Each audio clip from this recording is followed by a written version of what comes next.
నా పేరు కొట్టాల యాదగిరి ముదిరాజ్, బీఆర్ఎస్ పార్టీ రాష్ట్ర సీనియర్ నాయకుడిని.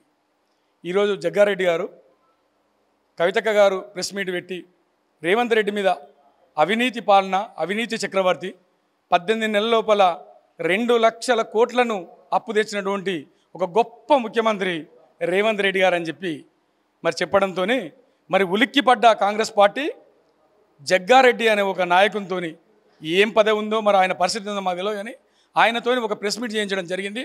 ఆయన చాలా విషయాలు, ఎందుకంటే మరి కాంగ్రెస్ పార్టీ పరిస్థితి ఏందనేది ఈరోజు ప్రజలను అడిగితే తెలుస్తుంది. మరి మునిగిపోయే పడవ కాంగ్రెస్ పార్టీ, ఆ ఉద్దేశంగా మరి నానా మాటలు మాట్లాడి కవితమ్మ గురించి కూడా చాలా విషయాలు మాట్లాడిండు. మరి నిజంగా జగ్గారెడ్డి గారు, కవితక్క గురించి మాట్లాడే అర్హత నీకు లేదు. ఆ రోజు తెలంగాణ ఉద్యమంలో కవితక్క ఊరూర బతుకమ్మలు ఎత్తుకొని తిరుగుతూ తెలంగాణ వాదాన్ని ప్రతి పల్లెకు చేరేటట్టు చేస్తున్న క్రమంలో అప్పుడు మీరేందో మరి ఆ రోజు మీరు ఆంధ్ర వాళ్ళ చెప్పులు మోస్తున్న సంగతి ఇట్లా మీరు మర్చిపోవద్దు. మరి ఈ రోజున్న ముఖ్యమంత్రి రేవంత్ రెడ్డి గారు ఏ రోజు కూడా జై తెలంగాణని ముఖ్యమంత్రి దగ్గర నువ్వు చెప్రాస్ పని చేస్తున్నావు అన్న సంగతి ఇట్లా నువ్వు మర్చిపోవద్దు. మరి అదేవిధంగా నువ్వెందుకు ఉలిక్కి పడుతున్నావు? ఇవాళ కమిషన్లు కరెక్ట్ కాదా?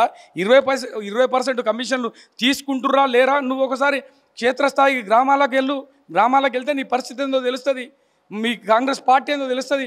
మీ కాంగ్రెస్ పార్టీ ఈరోజు నిజంగా మిమ్మల్ని నమ్మి మోసపోయిన ప్రజలను మీరు మరోసారి మోసం చేస్తున్న సంగతి ఇట్లా మీరు మర్చిపోకూడదు.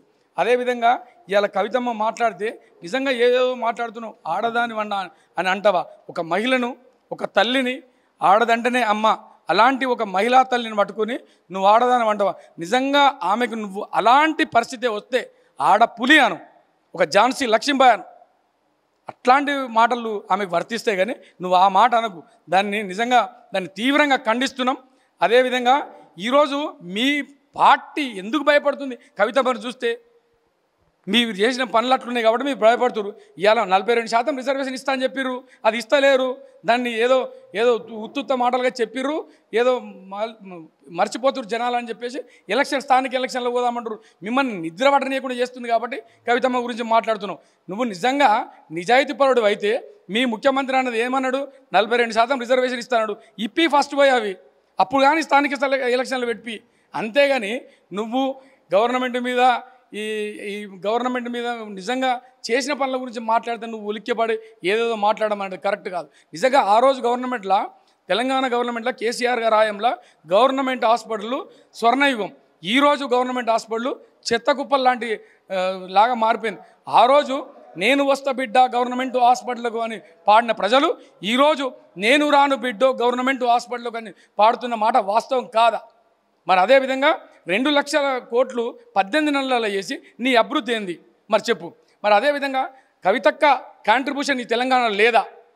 ఒక్కసారి తెలంగాణ ప్రజలను నడితే చెప్తారు ఆమె ఉద్యమ టైంలో ఎంత పనులు చేసింది, ఎంత ఉద్యమ భావవ్యాప్తిని ప్రజలకు చేరవేసింది అన్న విషయానికి ఇట్లా వాళ్ళు చెప్తారు. నువ్వు జాగ్రత్తగా మాట్లాడేటప్పుడు నిజంగా జగ్గారెడ్డి గారు సంగారెడ్డిలో ఏ గల్లికి అడిగినా మీ గురించి చెప్తారు. ఆ విషయాన్ని మర్చిపోదు. ఈరోజు నీకు ఏ పదవి లేక నువ్వు మాట్లాడుతున్నావు తప్ప ఏదో మీ ముఖ్యమంత్రి గారు ఓవర్ యాక్షన్ నువ్వు చేస్తున్నావు. కవితక్క కాదు ఓవర్ యాక్షన్ చేసేది, నువ్వు ఓవర్ యాక్షన్ చేసుకుంటూ ఈరోజు ఏదో ఒకటి మాట్లాడితే నీకు ఏదో ఒక పదవి వస్తుంది అన్న ఆశతో మాట్లాడుతున్నావు తప్ప అసలు నువ్వేంది కాంగ్రెస్ పార్టీలో? నువ్వు ఒకసారి సస్పెండ్ అయిన వ్యక్తివి. ఈరోజు ఏదో వాళ్ళని వీళ్ళని పట్టుకొని మళ్ళీ వచ్చి నువ్వు ఏదో మాట్లాడితే ఏదో అయితే నువ్వు ముఖ్యమంత్రి అవుతావా? ఏదో నేను ముఖ్యమంత్రి అవుతా అని చెప్తున్నావు. జన్మల ఇట్లా నువ్వు ముఖ్యమంత్రి కాదు, మర్చిపో. ఆ పేరు దరిదాపులకి ఇట్లా నీ దగ్గర రాదన్న సంగతి ఇట్లా నువ్వు గుర్తుపెట్టుకోవాలి. మరోసారి చెప్తున్నాం, మరొకసారి కనుక కవితక్కను ఏ ఒక్క మాట అన్నా తస్మాత్ జాగ్రత్త, నీ వెంబడి పడతాం జాగ్రత్త.